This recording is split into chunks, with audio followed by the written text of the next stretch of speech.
Oda has certainly given us a spectacular welcome to the new year with chapter 1104. The pages were bursting with excitement as Kuma unleashed a jaw-dropping punch on Saturn, and if that wasn't enough to keep us on the edge of our seats, even the most unexpected events happened to the typically laid-back Kizaru. And where the hell is Luffy? All this to come and more throughout the video as we dive into spoilers and sharing my crazy theories of what's to come. Saturn emerges as an unstoppable force. I get it, he's supposed to be an Oshi Oni, a cross between an ox and a spider, but I ain't ever seen either animal do what Saturn just did. But before we plunge into the newest chapter, let's take a quick jog down memory lane, revisiting the events of the last chapter that happened 3 weeks ago. If we remember, Bonnie is overcome with grief after experiencing her father's memories. Vegapunk gives her the birthday present, a beautiful sapphire. Jumping back to the present battle, the Straw Hats are stuck in place, unable to move due to Saturn's powers. Luffy and Kizaru are both tired from their battle as Bonnie attempts to attack Saturn with the power of Nika, but fails due to her doubts. When Bonnie attempts to affect Saturn with her powers, she fails, as he reveals that both the fruit's powers and her mother's illness were caused by him. When all seems hopeless for Bonnie, on the verge of giving up, the cyborg Daddy Kuma then arrives and attacks Saturn and the Marines. Does he manage to smack Saturn in his stupid ox face?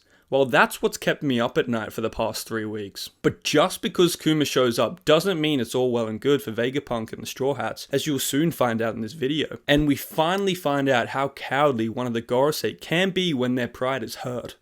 The chapter title, Thank You Daddy, seems like we are learning a bit more about Oda than we hoped for. However, some people are into that. The front cover shows us the reader's request of Sanji helping 2 rats with their marriage proposal in a restaurant. As we turn to the first page, the chapter starts where the last one ended. Saturn is shocked seeing that Kuma is still up and about moving. It is revealed that Saturn had pressed the self-destruct switch a few days after the Revolutionary Army took Kuma's body from Mary Joyce, probably because he was afraid that Kuma would be used against the world government and leak information about all the things he saw and heard while on vacation at Mary Joyce. So now, as you can expect, Saturn is very confused as to what he is seeing before his very eyes. Vegapunk, also confused, thinks to himself that there is no scientific explanation for why Kuma is still able to move, or how he even knows Bonnie was on Egghead in the first place. Maybe the lovable giant has stupidly strong observation haki, or maybe it's due to some connection between him and his adopted daughter. Who can say for sure? Sanji, Frankie and Alice are shocked too when they see Kuma, still unable to move from where we last saw them. And just before Kuma's punch reaches Saturn, Kuma remembers some parts of his life, no new information given, just classic Oda flashbacks. Then, for the moment I've been waiting for weeks, Oda definitely delivered, with a super epic manga Kuma double spread, punching Saturn and crushing his face, sending the half ox, half spider flying across the island, colliding with some buildings that fall and flatten Saturn. Given how the last chapter ended, I was concerned his punch would be ruined with Kuma's fist stopping just short of reaching Saturn, as Saturn reveals that Kuma is programmed to not attack the 5 elders. Or another one I thought of was that Saturn would have some kind of force field that would stop Kuma, or vaporize and damage his arm. Or even worse, Saturn gains control over Kuma and turns him on his daughter. I mean, that would honestly be the saddest thing that ever happened in all of One Piece. Witnessing the punch, all the Marines, Straw Hats, myself, and I'm hoping you guys will all be shocked to see that a once slave punched a member of the Gorosei, potentially marking a turning point in the battle on Egghead. But with Kuma in his broken, deteriorating state, I don't know how long he can hold out for. With Saturn's concentration broken from the punch, Vegapunk, Sanji, Frankie, and Atlas realize they can move again. In Sanji fashion, he checks on Bonnie asking, "Are you okay, Bonnie-chan?" Then Vegapunk asks everyone to bring Bonnie back to Labo phase, not focusing on actually winning the battle, but instead escaping. Vegapunk reveals that he didn't follow Saturn's orders to the letter, and that Kuma's self-destruct switch doesn't literally destroy Kuma's body, since Vegapunk knows it can be weaponized, not wanting his dear friend to go out that way. However, Vegapunk followed Saturn's orders by creating a mechanism that will switch off all of Kuma's functions, meaning Kuma shouldn't technically be able to move or take any order after the self-destruct switch is pressed. However, the genius scientist starts to think that the reason he can move has to do with his Buccaneer race. You see, the Buccaneers are shown to possess great physical strength even as children, and the incredibly large durable bodies that can withstand massive degrees of damage. But he alludes that there may be more below the surface, saying, could it be that the Buccaneers' special ability is not superhuman? In the past they have, before being cut off. Strange.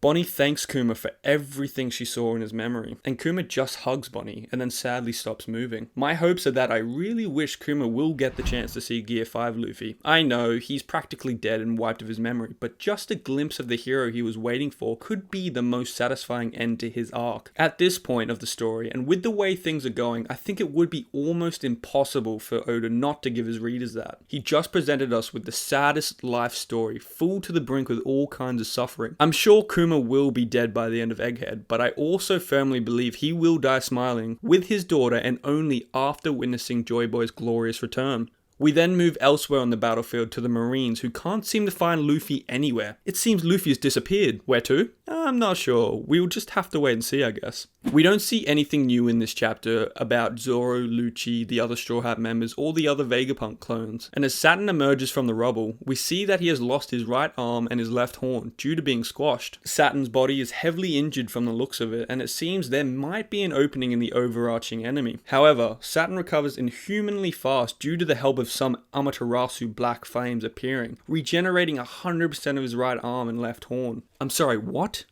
He can grow limbs now? Whether this is from the power of his devil fruit or the theory that the Gorosei are immortal due to Law's fruit is a hard toss-up, because it would make sense if the Gorosei were immortal, being able to heal back a literal limb. If you want to be educated on the immortality of the Gorosei, I have a YouTube short covering it. Now, the next few events happen all very quickly. Saturn turns to Vegapunk, wanting to know how Kuma could possibly be on Egghead. Vega responds with, let's just say it's because of love. Saturn then tries to attack the downed and defenseless Kuma, but to the rescue, Sanji deflects Saturn's attacks with all his style, yelling, "You won't hurt Bonnie-chan again!" With Saturn distracted, Vegapunk orders Atlas to carry Kuma up to Labo phase. Meanwhile, Frankie, feeling a huge debt to Kuma for helping them out, uses Radical Beam on Saturn to cover Kuma and Atlas's escape. The Radical Beam pierces Saturn's body, but as this overpowered character does, he recovers instantly from Frankie's attack. Frankie, watching Saturn heal from his attack, doesn't see Kizaru coming out of left field and kicking him away. This leads to a father-son conversation with Vegapunk telling Kizaru off, saying, "Your heart can't withstand doing this much longer, isn't it? What a sad man you are, Kizaru." Kizaru replies with a sad expression, after all these years, yes, it seems Oda has finally let us see Kizaru's soft side, as he seems to tear up a bit, saying, "I should have brought darker sunglasses." And then, to end the chapter in anticipation for next week, Saturn, having been hit 2 more times than he has probably been hit in the past decade, commits a cowardice act and orders a buster call on Egghead Island. The Marine ships start preparing to attack as the chapter comes to a close. This was a matchup people have been expecting from the start, and the drawing of the punch has me in anticipation for how they do it justice in the anime. And I don't think the fight between the two giants is over, by the way. My wild theory for what's to come sounds far-fetched,